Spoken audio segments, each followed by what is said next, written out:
V K Sanoj കൂടി ചേരുന്നുണ്ട് ഈ ഘട്ടത്തിൽ നമ്മോടൊപ്പം. സനോജ്, നോക്കൂ, നേരത്തെ തന്നെ വി ഡി സതീശൻ ഏത് നിലയ്ക്കാണ് പി വി അൻവറുമായി ബന്ധപ്പെട്ട വിഷയത്തിൽ കോൺഗ്രസിന്റെ നിലപാട് പറഞ്ഞത് എന്ന് അസംദിഗ്ധമായി ഓരോ ഘട്ടത്തിലും വി ഡി സതീശൻ അദ്ദേഹത്തിന്റെ നിലപാട് പറയുന്നുണ്ട്. രാഹുൽ മാങ്കൂട്ടത്തിൽ ഇന്നലെ രാത്രി പി വി അൻവറിനെ കൂടിക്കാഴ്ചയുമായി നടത്തിയത്, ആ രഹസ്യ സന്ദർശനം പരസ്യമായി തള്ളിപ്പറയുകയാണ് വി ഡി സതീശൻ. എല്ലാ കാലത്തും ഏത് ഘട്ടത്തിലും രാഹുൽ മാങ്കൂട്ടത്തിലിനെ പൊതിഞ്ഞ് സംരക്ഷിച്ചിരുന്ന വി ഡി സതീശന് ഈ ഘട്ടത്തിൽ പരസ്യമായി തള്ളിപ്പറയേണ്ടി വന്നു രാഹുൽ മാങ്കൂട്ടത്തിലിനെ.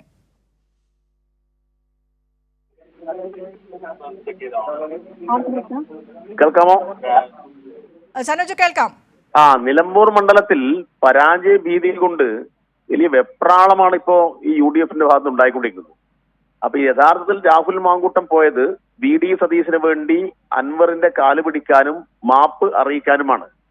അത് വി ഡി സതീശൻ ഇപ്പൊ തള്ളിപ്പറഞ്ഞു എന്ന് പറഞ്ഞാൽ ആ കാര്യം രഹസ്യമായി വേഷം മാറി പോവാനാണ് പറഞ്ഞത്. വേഷം മാറിയെങ്കിലും സംഗതി പരസ്യമായി പോയി. അപ്പൊ ഇത്ര ഉത്തരവാദിത്തോടുകൂടി ചെയ്യേണ്ട ഒരു പണി ഏൽപ്പിച്ചിട്ട് മുഖ്യ ശിഷ്യൻ തന്നെ ഇതാകെ കുളമാക്കി. അതിലുള്ള ഒരു ചെറിയ പ്രതിഷേധവും പ്രതികരണവുമാണ് ഇപ്പൊ സതീശൻ നടത്തിയത്. യഥാർത്ഥത്തിൽ രാഹുൽ മാങ്കൂട്ടം പോയത് ഷാഫി പറമ്പിലും അതുപോലെ തന്നെ വി ഡി സതീശന്റെയും അറിവോടുകൂടിയാണ്. അവരുടെ പ്രത്യേകിച്ച് വി ഡി സതീശന്റെ മാപ്പ് അവിടെ പോയി അറിയിക്കാനാണ്. എന്തൊരു ഗതികേടാണ് കോൺഗ്രസ് നിൽക്കുന്നത്. ഗതികെട്ട കോൺഗ്രസ് അല്ലേ. യഥാർത്ഥത്തിൽ പകല് ഇവര് വലിയ വീരശൂര പരാക്രമികളായിട്ട് അൻവറിനെ തള്ളിപ്പറയുന്നു, അൻവർ പ്രശ്നമല്ല എന്ന് പറയുന്നു, ഞങ്ങൾ ജയിക്കുമെന്ന് പറയുന്നു. എന്നാൽ രഹസ്യമായി അൻവറിന്റെ കാല് പിടിക്കുക, അൻവറുമായി എല്ലാ ഒത്തുതീർപ്പിനും തയ്യാറാവുക എന്നല്ലേ കാണുന്നത്. അല്പം അന്തസ്സുണ്ടെങ്കിൽ ഈ പണി ഇവർ ചെയ്യോ? യഥാർത്ഥത്തിൽ ഇവരുടെ സ്ഥാനാർത്ഥിയെ ഹൈക്കമാൻഡ് പ്രഖ്യാപിച്ച് UDF ക്യാമ്പ് ആവേശത്തോടുകൂടി ഏറ്റെടുക്കും എന്ന് പ്രതീക്ഷയോട് കൂടിയിട്ട് നേതൃത്വമാകെ നിൽക്കുന്ന സമയത്താണല്ലോ ഈ സ്ഥാനാർത്ഥി ഒന്നിനും കൊള്ളാത്തവനാണ് എന്ന് ഒറ്റ പ്രസ്താവനയിൽ കൂടി ആ സ്ഥാനാർത്ഥിത്വത്തെ ആകെ തള്ളിക്കളഞ്ഞത്. അങ്ങനെ തള്ളിക്കളയുമ്പോ യഥാർത്ഥത്തിൽ യൂത്ത് കോൺഗ്രസ് എന്നെങ്കിലും ഏതെങ്കിലും ഒരാൾ വന്ന് അൻവറിനെതിരായി 2 വർത്താനം പറയണ്ടേ? ഒന്നും പറഞ്ഞില്ലല്ലോ. അപ്പൊ അൻവറിന്റെ ചുമലിലേറി വിജയിക്കാം, 4 വോട്ടുണ്ടാക്കാം എന്ന് തന്നെയാണ് അവരുടെ പ്രതീക്ഷ. കാരണം സ്വന്തമായിട്ട് പറയാൻ വികസനവുമായി ബന്ധപ്പെട്ട കാര്യത്തിൽ അവർക്കൊന്നും പറയാനില്ല, രാഷ്ട്രീയം പറയാനില്ല. അപ്പോ രാഷ്ട്രീയം പറയാനില്ലാതെ വ്യക്തിപരമായ ആക്ഷേപങ്ങളും പരിഹാസങ്ങളും മാത്രം, വർഗീയ പ്രചരണങ്ങളും മാത്രമാണ് UDF ആയുധമാക്കുന്നത്. അതിന് അൻവറിനെ അവർക്ക് ആവശ്യമാണ്. അതുകൊണ്ട് അൻവറിനെ ഏത് വിധത്തിലും അനുനയിപ്പിക്കുക.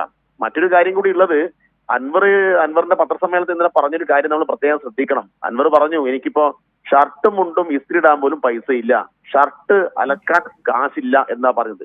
അപ്പൊ അൻവറിന്റെ ഒരു ഗതികേട്, സാമ്പത്തികമായ കാര്യങ്ങളെ കുറിച്ചൊക്കെ ഇന്നലെ പറഞ്ഞപ്പോ ഇന്ന് രാത്രി പോയത് അതുമായി ബന്ധപ്പെട്ടും കൂടി നമ്മൾ കാണണം. അപ്പോ അൻവറിനെ രാത്രി പോയി കാണുന്നു, അൻവറിന് വേണ്ട സഹായങ്ങൾ, അൻവറിന് ചില ഓഫറുകൾ കൊടുക്കാൻ വേണ്ടി നോക്കുന്നു. അത് അൻവറിന്റെ കാര്യത്തിലാണെങ്കിൽ ജനങ്ങൾക്കിടയിലും ഇവർ വേഷം മാറി ഇറങ്ങാൻ സാധ്യതയുണ്ട്. അതുകൊണ്ട് മാധ്യമ പ്രവർത്തകര്, ഈ മണ്ഡലത്തിലെ വോട്ടർമാര് വേഷം മാറി രാത്രി വീട്ടിലേക്ക് വരുന്ന കോൺഗ്രസുകാരെ കൈകാര്യം ചെയ്യാൻ തയ്യാറായി നിൽക്കണം എന്നുകൂടിയാണ് ഞങ്ങൾക്ക് പറയാനുള്ളത്. വേഷം പകർച്ച നടത്തിയിട്ട് ഈ നിലമ്പൂരിലെ വോട്ടർമാരെ പറ്റിക്കാമെന്ന് ധരിക്കേണ്ടതില്ല. അതുകൊണ്ട് വേഷം മാറി വോട്ടർമാർക്കിടയിൽ വരും. അതും ജാഗ്രതയോടെ ഈ നിലമ്പൂർ മണ്ഡലത്തിലെ വോട്ടർമാർ കാണണം എന്നാണ് പറയാനുള്ളത്. രാഹുൽ മാങ്കൂട്ടത്തിലിന്റെ കഴിഞ്ഞ ദിവസത്തെ പോസ്റ്റ് സനോജ് ശ്രദ്ധിച്ചിട്ടുണ്ടാകുമെന്ന് കരുതുന്നു. P V Anvar is not our headache എന്നാണ് രാഹുൽ മാങ്കൂട്ടത്തിൽ പറഞ്ഞു വെക്കുന്നത്. അതേ രാഹുൽ മാങ്കൂട്ടത്തിലാണ് ഇന്നലെ രാത്രി തലയിൽ മുണ്ടിട്ട പി വി അൻവറിന്റെ വീട്ടിൽ വി ഡി സതീശന്റെ ദൂതുമായി ചെല്ലുന്നത്. ആ ദൂത് പൊളിഞ്ഞു പോയാലുള്ള ജാള്യത എങ്ങനെയെങ്കിലും മാധ്യമപ്രവർത്തകരോട് മുന്നിൽ മറച്ചു വെക്കണമല്ലോ. അതുകൊണ്ടാകണം വി ഡി സതീശൻ ഇപ്പോൾ രാഹുൽ മാങ്കൂട്ടത്തിനെ തള്ളിപ്പറയുന്നത് എന്ന് വിലയിരുത്തുന്നുണ്ടോ? അത് തന്നെ, അതാ ഞാൻ പറഞ്ഞത്. വി ഡി സതീശൻ രാഹുലിനെ ചുമതലപ്പെടുത്തിയത് മുണ്ട് തലയിലിട്ട് ആരും കാണാതെ പോയി കാല് പിടിക്കാനാ. അപ്പൊ ആരും കാണാതെ പോയി കാല് പിടിക്കേണ്ട ഉത്തരവാദിത്വം രാഹുലിനെ ഏൽപ്പിക്കുമെന്ന കാര്യം എന്ന് വെച്ചാൽ സതീശൻ അറിയാം, രാഹുൽ ഇമാതിരി തട്ടിപ്പൊക്കെ നന്നായി നടത്താൻ ശേഷിയുള്ള ആളാണല്ലോ. കാരണം സ്വന്തമായി ഐഡന്റിറ്റി കാർഡ് ഉണ്ടാക്കിയിട്ട് സഹപ്രവർത്തകരെ പറ്റിച്ച് വ്യാജ ID കാർഡിന്റെ ബലത്തിൽ പ്രസിഡന്റായ ഒരാളാണ്. അപ്പൊ ഇമാതിരി തട്ടിപ്പുകൾ കോൺഗ്രസിൽ നന്നായി നടത്താൻ ശേഷിയുള്ള ഒരുത്തൻ എന്ന ഒരു വിശ്വാസതയാണ് സതീശൻ ഉണ്ടായിരുന്നത്. ആ വിശ്വാസതയാണ് പൊളിഞ്ഞുപോയത്. അപ്പൊ അതിൽ ഇപ്പോ ആളുകൾക്ക് മുമ്പിൽ വലിയ ജാള്യതയുണ്ടല്ലോ. സ്വാഭാവികമായിട്ട് ഒരു തെരഞ്ഞെടുപ്പിന്റെ മുമ്പിൽ ഇത്രയും ഇങ്ങനെ വെല്ലുവിളിച്ച് നിൽക്കുന്ന സമയത്ത് എല്ലാം പൊളിഞ്ഞുപോയി. ഇപ്പോ വോട്ടർമാർക്ക് മുന്നിൽ, ജനങ്ങൾക്ക് മുമ്പിൽ നാണം കെട്ട് നിൽക്കുന്ന അവരുടെ ഒരു നിൽപ്പ് നമുക്ക് മനസ്സിലാക്കാൻ വേണ്ടി കഴിയുന്നേ ഉള്ളൂ. ആ നിൽപ്പിൽ സതീശൻ പലതും പറയും, അതൊന്നും ജനങ്ങൾ വിശ്വസിക്കാൻ വേണ്ടി പോകുന്നില്ല. സതീശൻ അറിയാതെ രാഹുൽ ഒരു സ്ഥലത്തും പോവാൻ ഒരു സാധ്യതയുമില്ല. ഷാഫിയുടെ പിന്തുണയില്ലാതെ ഒരു ഇടപെടലും അവർ നടത്തില്ല.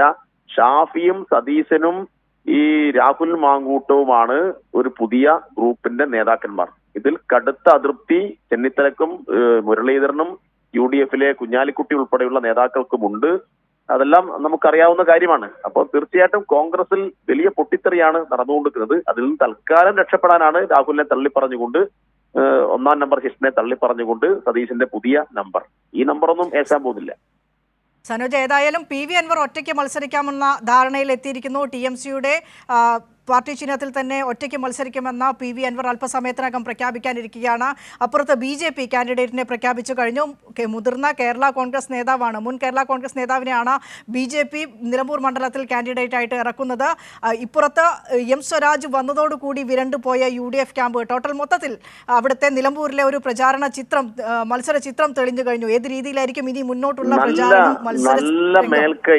നല്ല മേൽക്കൈ ഇടതുപക്ഷത്തിന്റെ സ്ഥാനാർത്ഥി പ്രഖ്യാപനത്തോടുകൂടി നമുക്ക് കിട്ടിയിരിക്കുകയാണ്. ഇന്നലെ സ്വരാജ് ഷൊർണൂർ റെയിൽവേ സ്റ്റേഷനിൽ നിന്ന് ഇങ്ങോട്ട് ട്രെയിൻ കയറിയ സമയം മുതൽ അദ്ദേഹത്തെ കാണാൻ തടിച്ചുകൂടിയ ജനങ്ങളുടെ അവരുടെ ആരവം കേട്ടാൽ നമുക്ക് മനസ്സിലാക്കാൻ വേണ്ടി കഴിയും ഇതാ ഇടതുപക്ഷം ഇവിടെ വിജയിച്ചിരിക്കുന്നു എന്ന്. ഒന്നാമത് ആദ്യഘട്ടത്തിൽ സ്ഥാനാർത്ഥിയെ പ്രഖ്യാപിച്ച് പ്രചരണത്തിൽ മുന്നേറാം എന്ന കോൺഗ്രസിന്റെ ആ ഒരു കാഴ്ചപ്പാട് പൊളിഞ്ഞുപോയല്ലോ. കാരണം ഒന്നാമത്തെ സ്ഥാനാർത്ഥിയെ പ്രഖ്യാപിച്ച് ഹൈക്കമാൻഡിന്റെ പ്രഖ്യാപനം വന്ന് ഒരു മിനിറ്റിനുള്ളിൽ അൻവർ വെടിപൊട്ടിച്ചു. ഇവൻ ഒന്നിനും കൊള്ളില്ല, ഇവന്റെ കുറെ കാര്യങ്ങൾ ഞാൻ ഇവിടെ പറയും എന്ന് പറഞ്ഞ് വരണ്ടുപോയി കോൺഗ്രസ്.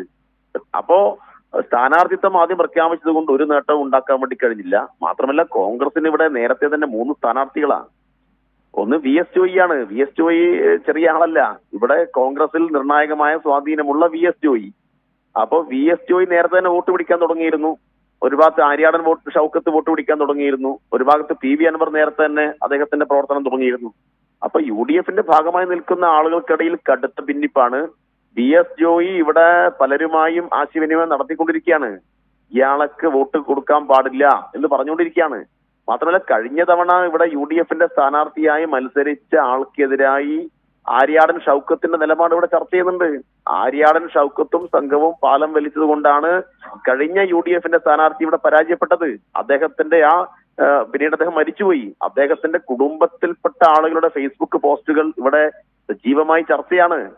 മാത്രമല്ല ലീഗ് അണികൾക്കിടയിലും കടുത്ത അതൃപ്തി ആര്യാടൻ ഷൗക്കത്തിനെതിരായി ഉണ്ട്.